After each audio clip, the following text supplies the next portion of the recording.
trying to make it out. Okay. I'm trying to change the world. Welcome to Watch Mojo. And today we're counting down our picks for pieces of music that, in light of dark events that occurred after their release, now induce chills.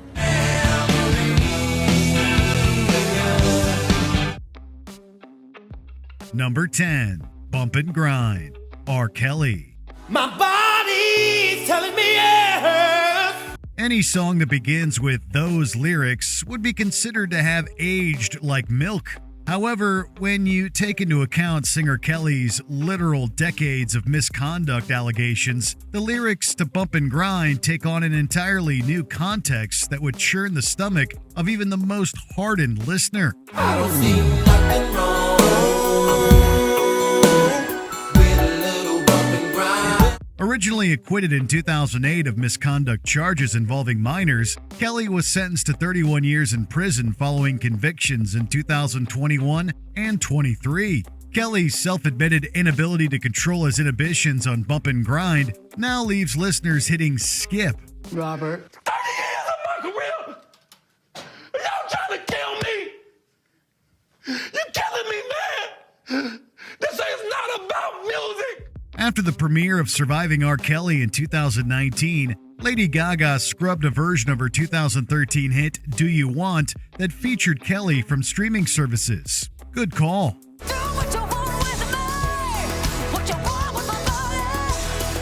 Number 9, I Took a Pill in Ibiza, Mike Posner. I took a pill in Ibiza to show Avicii I was cool. Posner's tropical dance floor anthem is already a deceptively dark song. Its shockingly blunt lyrics find the Cooler Than Me singer lamenting on the hollow nature of fame and the stark realization that money and material possessions won't make you happy. That's what I Took a Pill in Ibiza is about. I say I'm just a singer who already blew his shot.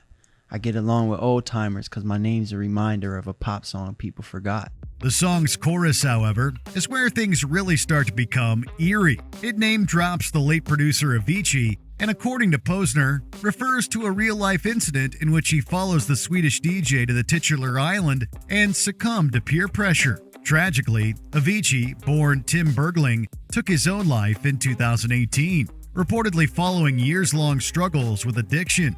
Knowing that turns a cautionary tale into an uneasy, unintentional tribute. Point being, he never cared, unlike almost everybody in the music industry, he never cared if I was number one or number a million.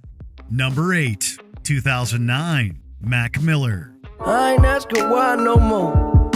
Oh no, I take it if it's mine. I don't stay inside the lines, it ain't. Hip-hop fans were hit hard in September 2018 when Pittsburgh native Miller, born Malcolm McCormick, passed away from a drug overdose. Those same fans were also quick to point out that Miller had never shied away from addressing themes of addiction and depression in his music. In particular, they looked to 2009, the penultimate song on his 2018 album, Swimming, Miller's last before 2020's posthumous Circles. I was digging me a hole, big enough to bury my soul. Weight of the world, I gotta carry my own. The song alludes to Miller's difficulty with his rapid rise to fame. The title is a reference to the release year of his first mixtapes. Over a gentle, twinkling beat, Miller rap sings about using to ease his pain, and most heartbreakingly of all, argues that an angel's supposed to fly. He saved me in many ways that I couldn't save myself. He helped me with my depression, my anxieties.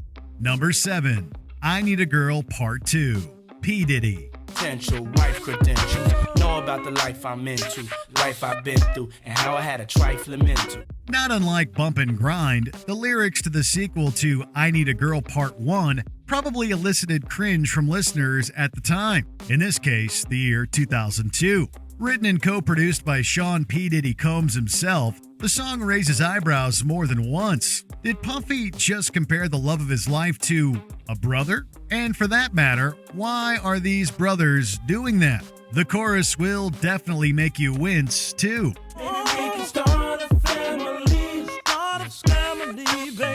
While I Need a Girl, the second, was already uncomfortable enough, That feeling doubled after Combs was hit with multiple misconduct and assault lawsuits at the end of 2023. Combs is the subject of a federal investigation following a wave of lawsuits that have been filed against him.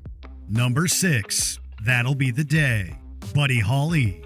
February 3rd, 1959 is known as the day the music died for a reason. That was the day that three rock and roll legends met a tragic and storied end when their plane crashed in Iowa. They were Buddy Holly, Ritchie Valens, and the Big Bopper J.P. Richardson. The locals in the town were sitting around a black and white TV in the lobby, and they said, 3 rock and roll artists die in plane crash.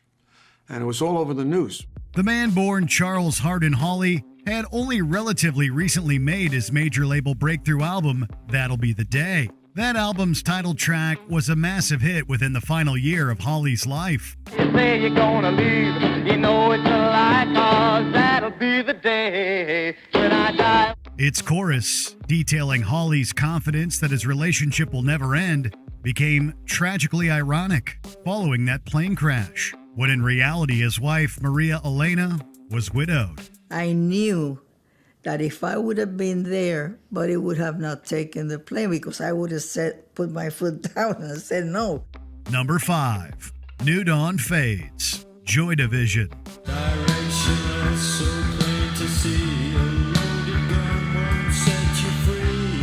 One of the literal progenitors of the gothic rock subgenre, it goes without saying that Joy Division songs are already pretty spooky to begin with. Singer Ian Curtis, plagued by mental health and substance use disorder issues, took his own life on the 18th of May in 1980, aged only 23.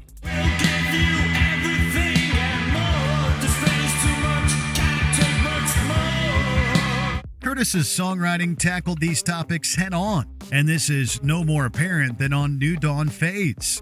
Over a plodding drum beat that supports a fuzzy Black Sabbath-tinged guitar riff, Curtis bears his soul about his total hopelessness in that unique baritone.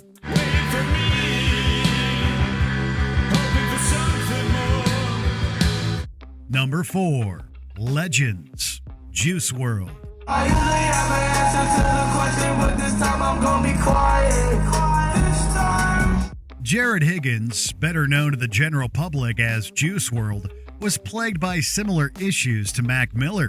Higgins, a major proponent of the 2010s emo rap scene, was perhaps even more unflinchingly honest about his substance use problem.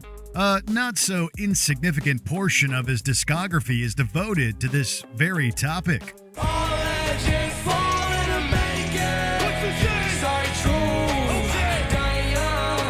Legends, which appears on the artist's 2018 EP Too Soon, as well as his posthumous 2021 album Fighting Demons, makes chilling predictions to this effect. This is especially haunting when you consider that Higgins died in 2019 at the age of 21, exactly as the chorus of this song anticipates. Was it 27 club?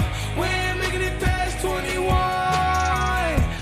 Number 3. Rehab. Amy Winehouse. Tried to make me go to rehab. I said no, no, no. Amy Winehouse's once-in-a-lifetime talent was grounded in her attitude, her unwillingness to be anything but authentically herself. That meant writing songs that drew extensively from her tumultuous personal life, which was the subject of mass media coverage and public scrutiny in the 2000s. So much so that her first album was entitled simply Frank. The release of her second album, Back to Black, was preceded by the single Rehab, produced by Mark Ronson. The man said, why do you think you hit? The upbeat Motown-inspired tune, in Winehouse's characteristically uncompromising manner, details the artist's refusal to give in to the demands of those around her. The British Songbird's 2011 passing, induced by alcohol poisoning, permanently lent Rehab an unsettling double meaning.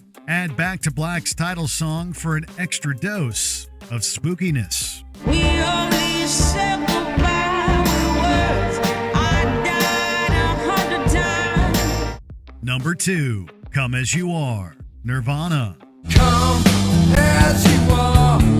Yeah. as you were. It's no secret that Nirvana frontman Kurt Cobain was a master of dark, unsettling songwriting. In fact, there were multiple examples that stood out to us. In particular, I Hate Myself and Want to Die, the title of which clashes with its irreverent, seemingly unrelated lyrics. Running doesn't run a yoke, even if you have a cold still. Come As You Are adopts a similar tone, but takes on even more layers following Cobain's untimely end in 1994. Specifically, the song's verses consist of contradictory commands, and its bridge is Cobain declaring that he doesn't have a gun. Anyone with even a cursory knowledge of Nirvana's backstory can tell you precisely why this gives them goosebumps.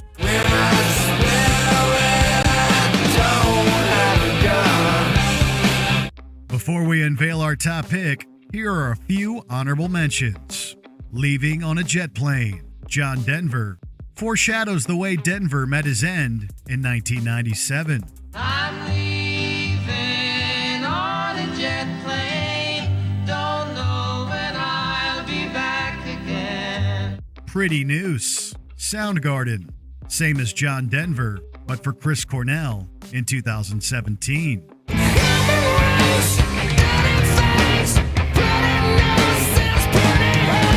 My Ding-a-Ling, Chuck Berry.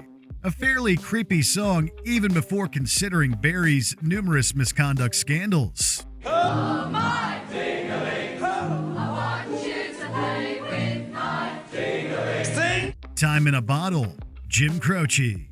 Croce's final number one before his untimely passing is about not having enough time. But there never seems to be enough time to do the things you want to do once you find them.